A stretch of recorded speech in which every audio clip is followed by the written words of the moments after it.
কারণ তিনি মহান ঈশ্বর এবং আজকে এই সুন্দর দিনে সুন্দর সন্ধিক্ষণের দিনে আরেকবার সুযোগ দিয়েছে যেন তার চরণ তলে আমরা আসতে পারি। এবং মহান ঈশ্বর তার পরিকল্পনা কতটা তিনি আমাদের মধ্যে তিনি প্রকাশ করছেন, ঈশ্বরের অনেক ধন্যবাদ। আসুন প্রিয় ভাই বোন, আমরা একটিবার ঈশ্বরের কাছে সমর্পিত হই এবং আমাদের উপহার সকল প্রভুর কাছে নিয়ে আসি। সর্বশক্তিমান ঈশ্বর, তোমার ধন্যবাদ, তোমার গৌরব প্রশংসা মহিমা করি প্রভু, যে উপহার তুমি আমাদেরকে দিতে সাহায্য করেছো প্রভু। আমরা তো কিছুই নয় প্রভু, তুমি যদি আমাদেরকে আশীর্বাদ না করো আমাদের জীবনে কি থাকবে প্রভু? যা কিছু আছে সব তোমার। তাই প্রভু সেখান থেকে যে ভালোবাসার হৃদয় নিয়ে যা এনেছি প্রভু, তুমি গ্রহণ করো, আশীর্বাদ করো এবং তোমার রাজ্য ধার্মিকতার কাজে তুমি ব্যবহার করো। আমাদের পরিবারকে তুমি আশীর্বাদ করো, সমস্ত বিষয়ে ভার নাও, যেন তোমার মহিমা তোমার গৌরব পায় প্রভু, যেন আমরা শেষ পর্যন্ত তোমাকে আমাদের ভালোবাসা প্রকাশ করতে পারি। তুমি আশীর্বাদ করো। ধন্যবাদ মহিমা তোমাকে দিয়ে এই উপহারকে তোমাদের সমর্পণ করে আমাদের পরিবারকে তোমাদের রেখে আশীর্বাদ প্রার্থনা যীশু খ্রিস্ট তোমার নামে চাই, আমেন। ধন্যবাদ হোক, প্রভুর গৌরব হোক। খ্রিস্টের প্রিয়জন, ঈশ্বর আমাদেরকে প্রতিদিন একটা সুযোগ দিচ্ছেন তার গৌরব করার জন্য। এবং এই 2025 সালের আজকে দেখতে দেখতে আমরা তৃতীয় মাসের তৃতীয় সপ্তাহে আমরা পদার্পণ করেছি এবং ঈশ্বর তিনি মঙ্গলময়, তিনি প্রতিদিন আমাদের সঙ্গে থেকে তিনি সাহায্য করছেন, তাই মহান ধন্যবাদ হোক। এবং আমরা চারিদিকে বিভিন্ন ঘটনা দেখছি যে কি ধরনের অবস্থা চলছে এবং যত দিন যাচ্ছে যেন সমাজে তত নোংরামো, ব্যভিচার, দুষ্টতা, মন্দতা বেড়েই চলেছে। প্রিয় ভাই বোন, এই অবস্থায় ঈশ্বর আমাদেরকে ডাকছে, আমাদেরকে ফিরতে হবে ঈশ্বরের কাছে। কারণ ঈশ্বর চায় যেন আমরা যারা বিশ্বাসীরা আছি অন্তত আমরা যেন হারিয়ে না যাই, আমরা যেন ঈশ্বর থেকে দূরে না চলে যাই। তাই আমাদেরকে নিজেকে রক্ষা করতে হবে এবং ঈশ্বরের আহ্বানে আমাদেরকে সাড়া দিতে হবে। এই জগতে আমরা আছি, আমরা অনেক সময় ভুলে যাই যে আমরা কিছু দিনের জন্য, কিন্তু আমরা অনেক সময় মনে করি যেন সারা জীবন আমরা এখানে থাকতে হবে। কারণ এই জাগতিক সুখ স্বাচ্ছন্দ্যতা এতটাই মনোরম যে আমাদেরকে বারবার প্রলোভিত করে, আমাদেরকে আকর্ষিত করে এবং আমরা খ্রিস্ট বিশ্বাসীরা আমরা আকর্ষিত হই। কিন্তু খ্রিস্টের প্রিয়জন, প্রিয় ভাই বোন, আমাদেরকে এই মুহূর্তে আমাদেরকে একবার ভাবা দরকার আছে এবং আমাদেরকে চিন্তা করা দরকার আছে যে আমরা কোথায়, এবং আমাদের যদি সম্ভব হয় যেন আমরা ঈশ্বরের আহ্বানে আমরা যেন সাড়া দিয়ে ফিরে যেতে পারি। আজকে যে বিষয়টা আলোচনা করব ঈশ্বরের বাক্য থেকে, সেটা হলো ঈশ্বরের আহ্বান, ঈশ্বরের ডাক। এবং তার মধ্যে আমরা যে দেখি যে আজকে বিশেষ করে আত্মগরিমা এবং দর্প আমাদের জীবনে অনেক সময় বড়ভাবে কাজ করে এবং বিশ্বাসী এবং মণ্ডলীতে এটা বিশেষভাবে কাজ করে। অনেক সময় আমরা মণ্ডলীরা ভাবি যে আমি তো খুব ভালোভাবে জীবন করেছি বা জীবন করছি এবং আমি খুব আত্মিকভাবে জীবন করছি। অনেক সময় মণ্ডলীও ভাবতে পারে যে মণ্ডলী আধ্যাত্মিকভাবে খুব সুন্দর বেড়ে চলেছে বা আমাদের সবকিছু খুব সুন্দর হচ্ছে। প্রিয় ভাই বোন, আজকে আমাদের ঈশ্বরের বাক্য যদি দেখি, ঈশ্বরের বাক্যে আজকে প্রভু যীশু খ্রিস্ট তিনি মণ্ডলীকে তিনি কিছু বলছেন। প্রকাশিত বাক্য তার 2 অধ্যায় 1 থেকে 5 পদ যদি আমরা দেখি, সেখানে ঈশ্বরের বাক্য কি বলছে দেখুন। ইফিসস্থ মণ্ডলী দূতকে লিখো,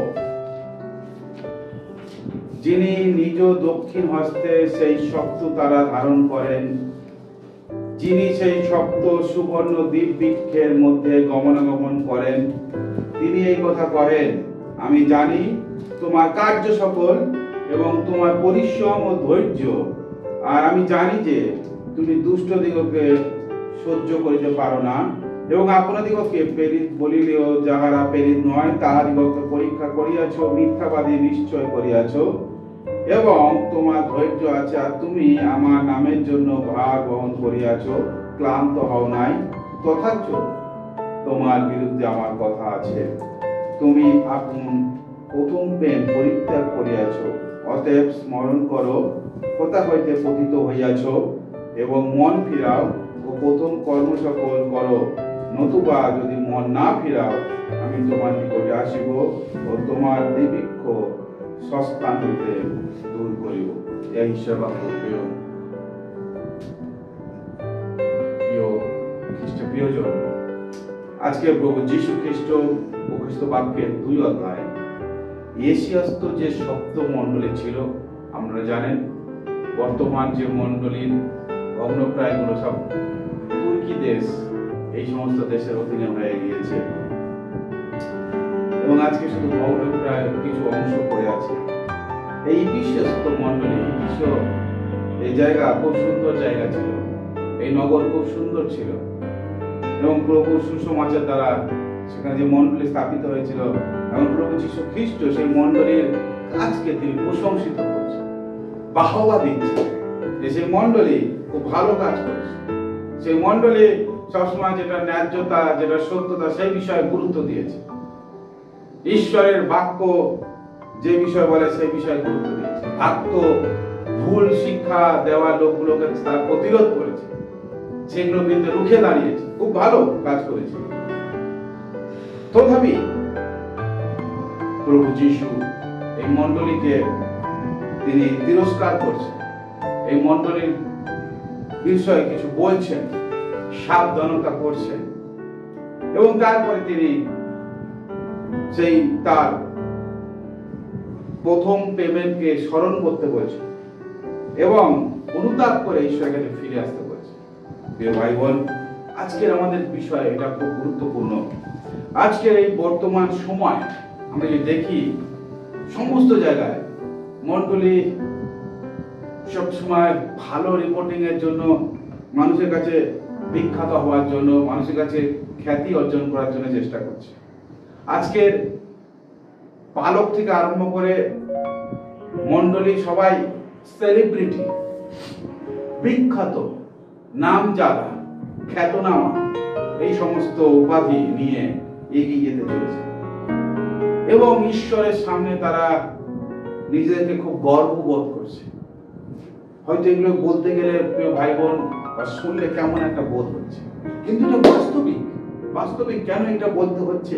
তার কারণ প্রভু যীশু খ্রিস্ট মণ্ডলীকে কি জন্য আহ্বান করেছে, আমরা কি জন্য প্রভু যীশু খ্রিস্টের কাছে এসেছি, তার গৌরব, তার প্রশংসা করা। কিন্তু শয়তান এত চালাক এবং আমরা নিজেরা নিজেদেরকে এত চালাক মনে করি এবং সেই চালাকি দেখাতে গিয়ে আমরা শয়তানের সেই জালেতে আমরা পা দিয়ে ফেলি এবং সেই জালেতে পা দেওয়ার জন্য আমরা নিজেরাই নিজেদেরকে এমন একটা জায়গায় নিয়ে যাই যে কখন যে আমরা সেই প্রভু যে আহ্বানে আমাকে আহ্বান করেছিলেন, তিনি যেভাবে আমাকে, তিনি যে প্রেমে তিনি আমাদেরকে ডেকেছিলেন, সেটা আমরা ভুলে যাই। তাই প্রভু বলছে, তুমি তোমার প্রথম ভালোবাসা ভুলে গিয়েছো। যখন আমরা প্রভুকে প্রথম ভালোবেসেছিলাম, যেদিন আমরা যিশুর আহ্বানে সাড়া দিয়েছিলাম, অনেক সময় আমরা সেটি ভুলে যাই। পথ চলতে মাঝ পথে আমরা সেটা ভুলে যাই এবং আমরা নিজেদের পথে চলতে থাকি, নিজেদের চিন্তায় চলতে থাকি, নিজেদের কাজ করতে থাকি। প্রিয় ভাই বোন, আজকের ঈশ্বর আবার একবার আপনাকে আহ্বান করছে। আমি দেখছিলাম একটি ভিডিও, কেউ একজন পোস্ট করেছে, কিন্তু তিনি বিশ্বাসী নয়, কিন্তু তিনি ভিডিওটা পোস্ট করেছে যে লোকেরা গায়েব হয়ে যাচ্ছে, যেতে যেতে হঠাৎ করে তারা উধাও হয়ে যাচ্ছে। তিনি লিখছে যে কেন এটা হচ্ছে। যদি এটা সত্য হয়, তাহলে কি আমরা ধরে নিতে পারি এটা সেই র্যাপচার শুরু হয়েছে? হতে পারে প্রিয় ভাই, কেন বাইবেল সে কথা বলে, বাইবেল সে বিষয়ে শিক্ষা দেয় যে প্রভুর আগমনের আগে র্যাপচার হবে। আমরা আছি এতজন, দেখা যাবে কিছু জন উধাও হয়ে গেল, তার কারণ প্রভু এইভাবে তাদের ধরে নেবে। কারণ প্রভুর আগমন সন্নিকট, চারিদিকে যে সমস্ত ঘটনা ঘটছে, যে সমস্ত অবস্থা, তার একটাই প্রমাণ যে প্রভু তিনি আসছে। প্রভু যিশুর আগমন সন্নিকট। বিভিন্ন প্রাকৃতিক যদি আপনি অবস্থা দেখেন, সেই প্রাকৃতিক বিষয়গুলো আমাদেরকে চোখে আঙুল দিয়ে দেখিয়ে দিচ্ছে। সেই অবস্থায় প্রিয় ভাই বোন, আজকে প্রভু যিশু যিনি সমস্ত কিছুর উপরে, সেই সত্য, এখানে প্রথম পদে লেখা আছে যিনি সপ্ত তারা ধারণ করে আছে এবং যিনি সপ্ত সুবর্ণ দ্বীপবৃক্ষের মধ্যে গমনাগমন করেন। এই শব্দটা বাইবেলে খুব আশীর্বাদের বিষয়। এই শব্দটা বারংবার ব্যবহার হয়েছে। এই 7 এটা লাকি নাম্বার বলা চলে বাইবেলে যে 7 বিষয়টা। তাই তিনি সমস্ত বিষয়ের উপরে কর্তৃত্বকারী, তিনি সমস্ত কিছুর ঊর্ধ্বে এবং সমস্ত কিছু নিয়ন্ত্রণকারী।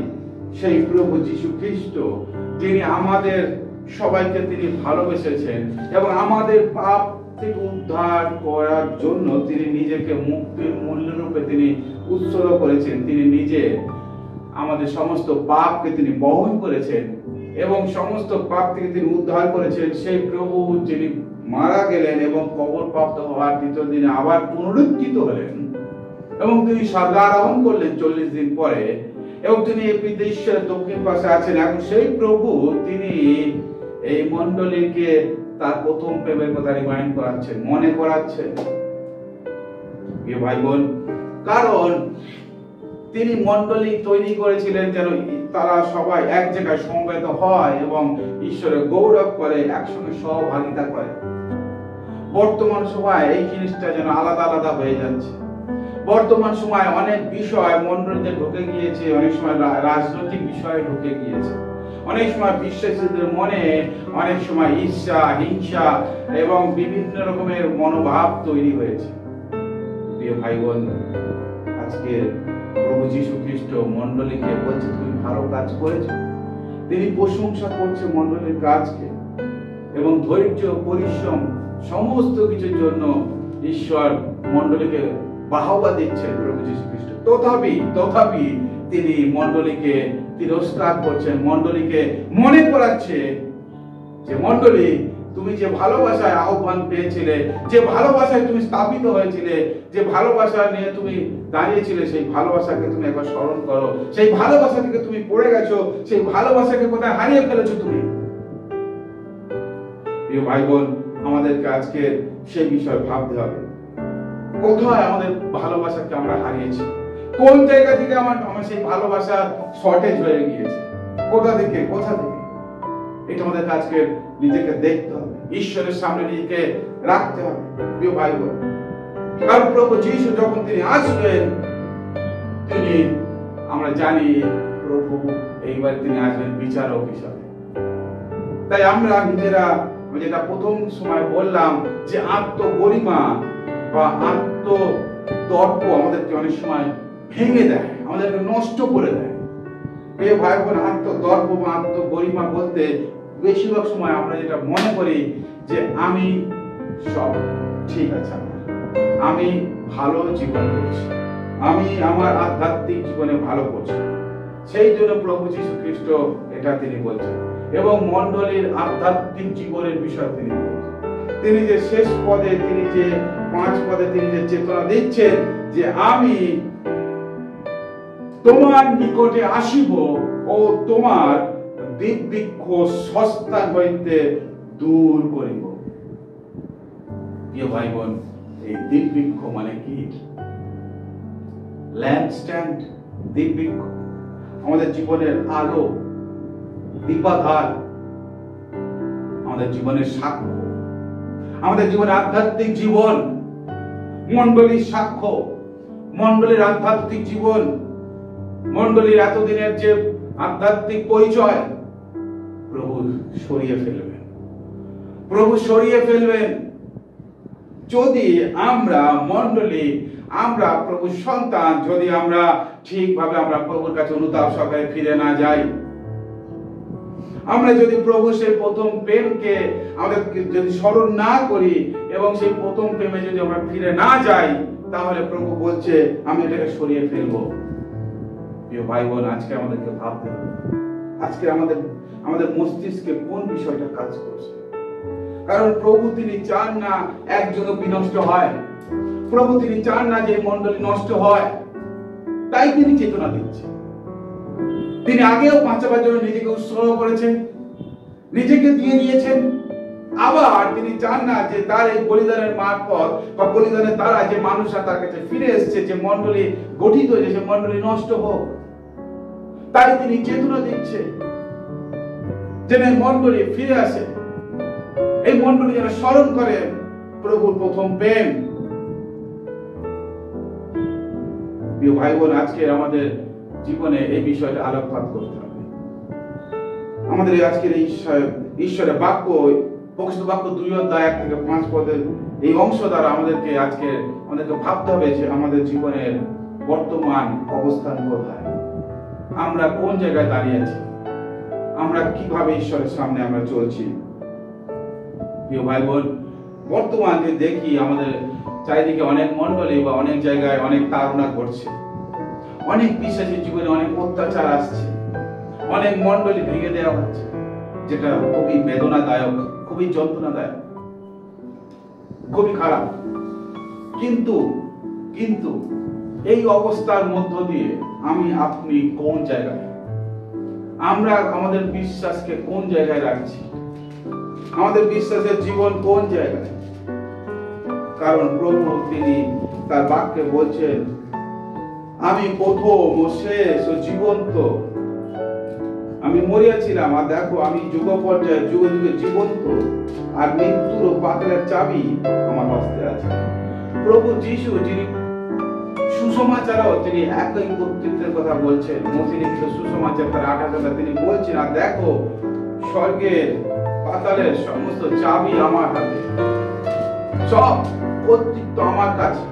এখানে বলছেন যে সমস্ত কিছু চাবি আমার কাছে, মানে প্রভু তিনি মনে করলে খুলতে পারেন, মনে করলে বন্ধ করতে পারেন। প্রিয় ভাই বোন, তাহলে প্রভু যিশু যিনি প্রথম, যিনি শেষ, যিনি আলফা, যিনি ওমেগা, যিনি যুগ পর্যায়ে যুগে যুগে সমস্ত কিছুর কর্তৃত্বের অধিকারী, তিনি মরেছিলেন, তিনি আবার জীবিত হয়েছেন, তিনি এখন জীবিত, সেই প্রভুর আমরা আরাধনা করছি। প্রিয় ভাই, তাহলে আমাদের জীবনের সমস্যা কোথায়? আমরা সেই প্রভুর আরাধনা করছি যিনি আমাদের সঙ্গে থাকার পরিকল্পনা করেছেন, যিনি আমাদের সঙ্গে থেকে তিনি সাহায্য করার কথা বলেছেন, যিনি বলেছেন যে আমি তোমার অগ্রে যাচ্ছি, শুধু সঙ্গে নয়, তিনি আগিয়ে যাবেন। আমরা যেদিকে যাব আমাদের পা পড়ার আগে তার পা পড়ছে। সেই প্রভু তিনি আমাদেরকে এতটাই ভালোবাসেন, তিনি এখানে বলছেন যে আমি মরিয়াছিলাম আবার জীবিত হয়েছি। তিনি কার জন্য মরেছেন? আমার জন্য, আপনার জন্য। প্রিয় ভাই বোন, এটা অবশ্য ভুলে যাই আমরা। প্রভু যে আমাকে বাঁচাবার জন্য, আমাকে নতুন জীবন দেওয়ার জন্য তিনি নিজেকে উৎসর্গ করলেন, এটা ভুলে যাই। আমরা প্রভুকে বিশ্বাস করে মনে করি যেন আমি প্রভুর প্রতি কৃতজ্ঞতা করেছি, যেন আমি প্রভুকে সাহায্য করেছি। প্রিয় ভাই বোন, এটা নয়। আমাদেরকে ফিরতে হবে, আমাদেরকে স্মরণ করতে হবে আমি কে, আমি কোথায় ছিলাম, আমার বর্তমান অবস্থা কোথায়। সেই যেদিন প্রভুর সামনে চোখের জলে এসেছিলাম, প্রভুর প্রথম প্রেম আমার হৃদয়কে স্পর্শ করেছিল এবং আমার হৃদয়কে নাড়িয়ে দিয়েছিল, আমার জীবনকে কাঁপিয়ে দিয়েছিল। সেই দিনের কথা ভাবতে হবে। প্রিয় ভাই বোন,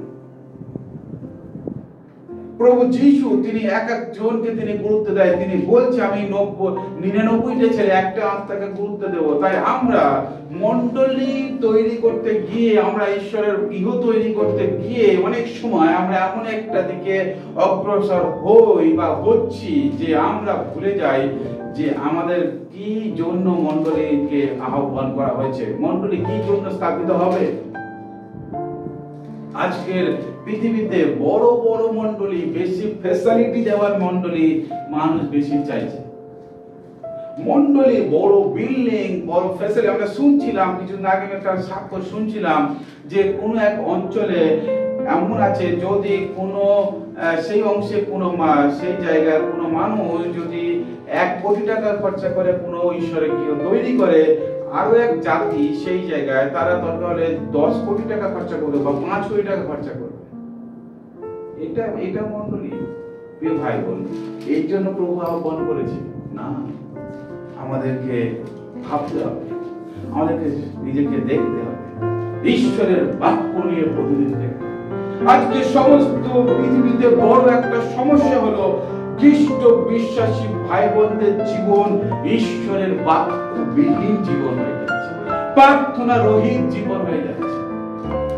তার জন্য তাদের সঙ্গে ঈশ্বরের যে সহভাগিতা গভীর না হওয়ার জন্য সমস্ত কিছু জাগতিক বিষয় তাদের জীবনে প্রভাব বিস্তার শুরু করেছে এবং সেই প্রভাব মণ্ডলীতে পর্যন্ত এসেছে।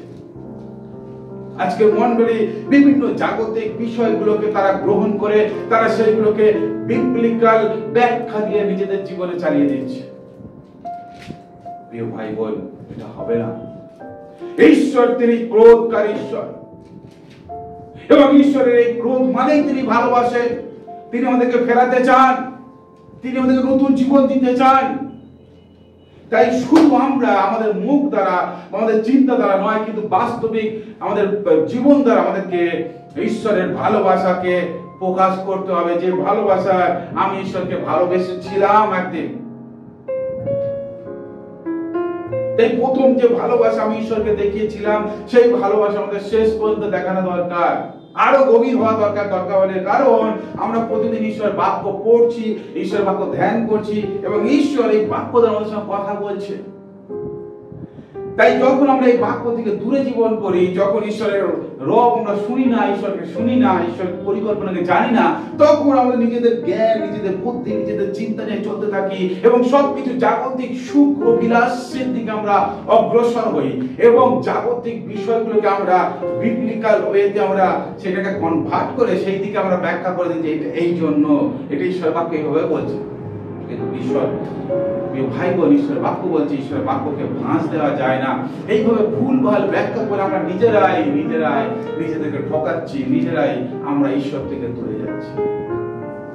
তাই প্রিয় ভাই বোন, আজকে আমাদেরকে ফিরে আসা, রিপেন্ট আওয়ারসেলফ, আমাদেরকে অনুতাপ করা শুরু। প্রিয় ভাই বোন, আমাদেরকে সেই প্রভুর পথে নিজেদেরকে রক্ষা করার সময় আমরা অনেক কিছু করেছি। আমরা মনে করছি we have done so many things, আমরা অনেক কিছু করেছি, কিন্তু আখেরকার প্রভু বলবে সব তুমি করেছো তোমার জন্য, তোমার নামের জন্য, তোমার বিখ্যাত হওয়ার জন্য। তুমি আমার জন্য কি করেছো? প্রিয় ভাই বোন, বাস্তবিক এটা বাস্তবিক আমাদের মনে বিখ্যাত হওয়ার ইচ্ছা কাজ করে। আমাদের জীবনে আমি সব কিছু পারি, এই স্ট্যান্ডার্ডিটি, এই অবস্থা আমাদের জীবনে অনেক সময় কাজ করে এবং এই জিনিস আমাদেরকে ধ্বংসের দিকে নিয়ে যায়। কিন্তু প্রিয় ভাই বোন, আমাদেরকে নিজেকে চেতনা দিতে হবে, নিজেকে ঈশ্বরের বাক্যের সামনে রাখতে হবে এবং নিজেকে পরিবর্তন করতে হবে। প্রিয় ভাই বোন, মনে রাখেন ঈশ্বর আপনাকে ডাকছে। ঈশ্বর চায় যেন আপনি তার কাছে তার বাক্য মতো যেন ফিরে যেতে পারেন। কারণ ঈশ্বর সেই জন্যই তার প্রিয় পুত্র তো পাঠিয়েছিলেন।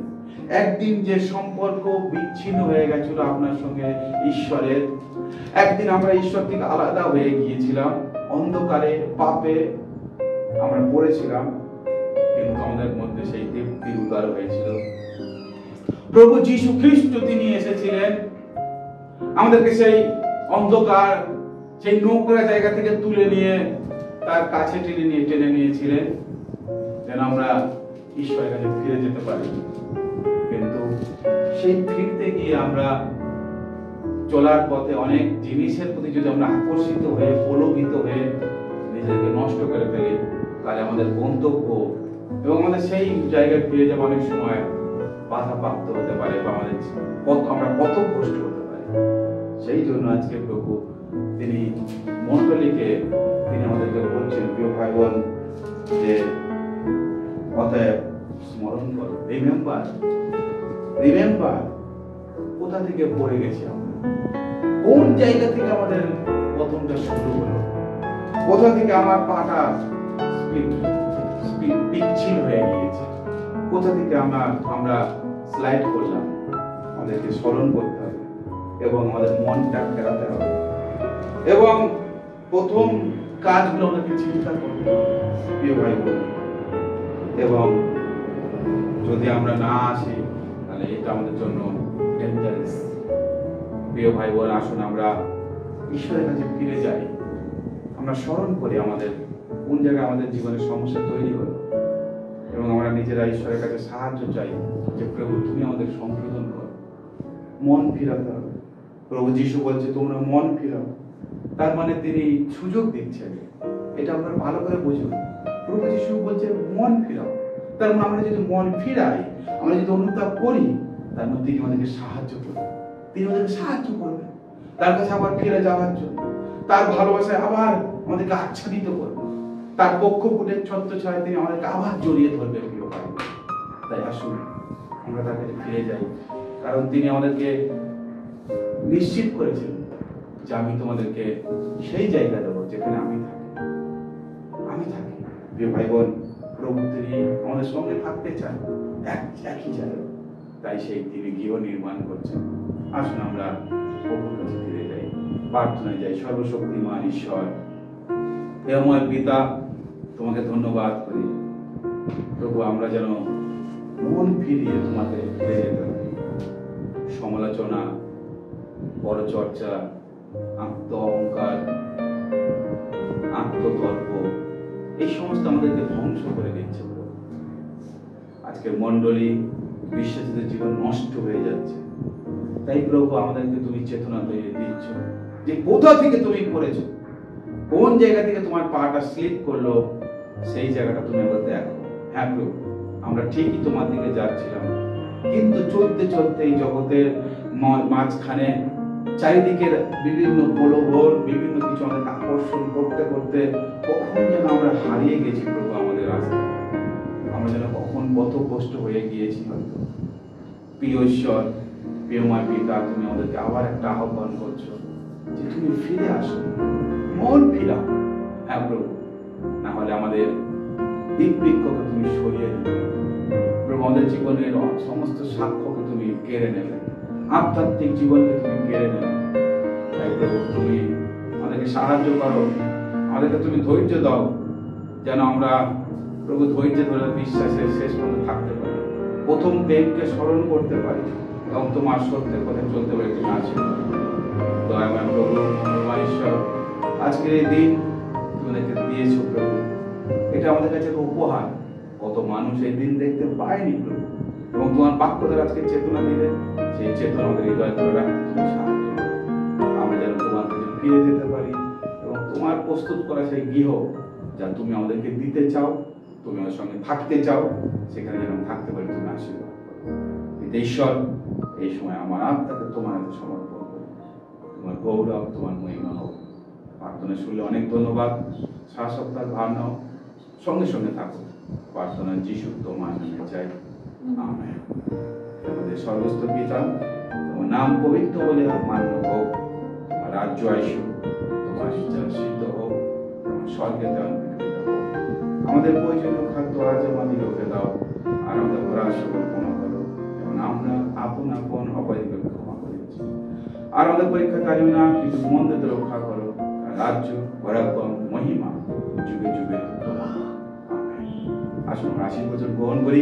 এখন থেকে পেতে ঈশ্বরের প্রেম, প্রভু যীশু খ্রিস্ট পরলোক পবিত্রতা, সহযোগিতা, শান্তি, চালনা, প্রেরণা আমাদের প্রত্যেকের সঙ্গে, সমস্ত খ্রিস্ট ভাই বোনদের সঙ্গে এখন থেকে প্রভু যীশু খ্রিস্টের দ্বিতীয় আগমন পর্যন্ত নিত্য বিরাজ করুন।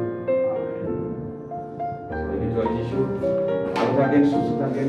আবার দেখা হবে ঈশ্বর।